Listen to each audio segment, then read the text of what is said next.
মুসলমানদের সব থেকে দুর্বল পয়েন্টটা ইসলাম, এটা কিন্তু ইহুদি খ্রিস্টানরা মুনাফিকরা খুব ভালোভাবে জানে। ধোঁকা এই বিষয়টা হলো খুব জটিল এবং কঠিন একটা বিষয়। আমাদের কলবকে, আমাদের আত্মাকে সুন্দরভাবে রাখার জন্য, আমাদের সঠিকভাবে বেঁচে থাকার জন্য। এখন ধোঁকা এই বিষয়টা হতে পারে দুই ভাবে। এক, যে ধোঁকা খেলে আপনি পরকালীন ক্ষতিগ্রস্ত হবেন, আর এক ধোঁকা যেটা আপনার ইহকালের ধোঁকা, যেটা আপনি এই দুনিয়াবি ক্ষতিগ্রস্ত হবেন। দুনিয়াবি ক্ষতিগ্রস্ত হবেন তা আবার কিভাবে? বিভিন্ন ব্যবসা বাণিজ্যে আপনি যেমন চুক্তি করার পরে বা বিভিন্ন কাজে মানুষকে বিশ্বাস করার পরে তখন যে সেই মানুষটা ধোঁকা দিয়ে দেয়, সেই মানুষটা মিথ্যা কথা বলে বা বেইমানি করে, আমরা যেটা বুঝি সেটাকেই আমরা দুনিয়াবি ধোঁকা এবং দুনিয়াবি ক্ষতিগ্রস্ত বুঝি।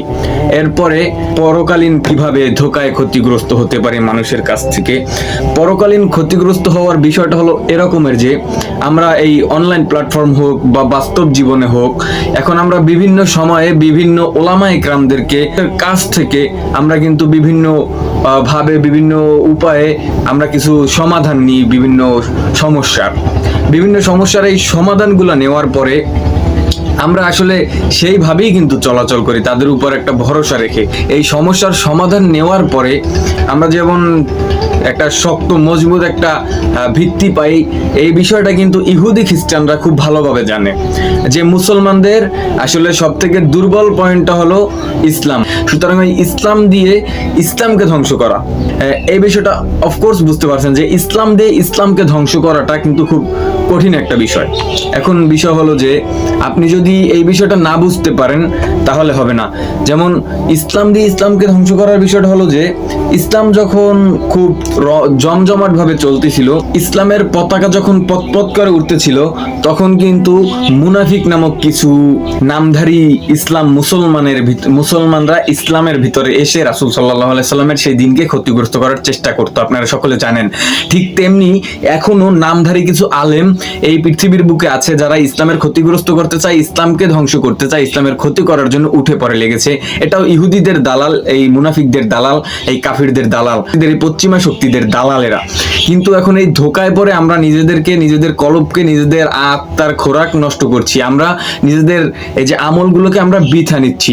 ঠিক তেমনি আমাদেরকে তার থেকে কিভাবে সাবধানে থাকতে হবে, কিভাবে এড়িয়ে চলতে হবে, এই বিষয়টা আমাদেরকে জানার জন্য আমাদের সর্বপ্রথম আমাদের একজন হক্কানি পীর, হক্কানি ওলামা ইকরামের হাতে বায়াত হয়ে তার মতাদর্শের সাথে মিলে তার কাছ থেকে আমরা আমাদের জীবন পরিচালনার কার্যক্রমগুলো, আমাদের কি করতে হবে, দিনে কিভাবে চলতে হবে, আমাদের প্রতিটা দিনের একটা তিনি যে রুটিন করে দেবে সেই রুটিন মাফিক চলতে হবে। তার আগে সর্বপ্রথম আমাদেরকে হক্কানি ওলামা ইকরাম চিনতে হবে।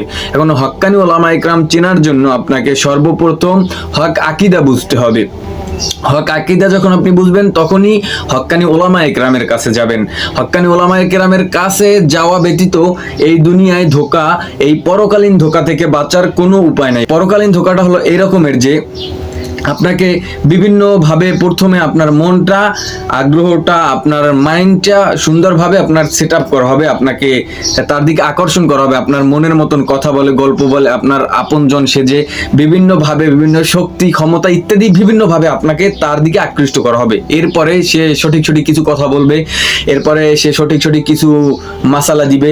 হঠাৎ করে দেখা যাবে আপনার একটা মাসালা বা একটা বিষয়, একটা আকীদাগত বিষয় হোক বা একটা মাসালাগত বিষয় হোক, সে উল্টো করে দিবে এবং সেটা হবে ইসলাম বিরোধী।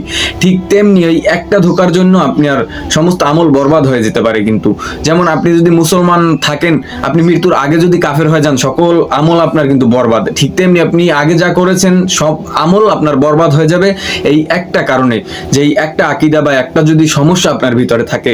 সুতরাং এই বিষয়টা থেকে আমাদেরকে মুক্ত থাকার জন্য আমাদেরকে সাবধান থাকতে হবে এবং আমাদের এই পরকালীন এবং ইহকালীন, এই অর্থাৎ এই দুনিয়াবি এবং পরকালীন, এই দুই জায়গায় আমাদের ধোঁকা থেকে বেঁচে থাকার জন্য আমাদের সঠিকভাবে পথ চালনা করতে হবে।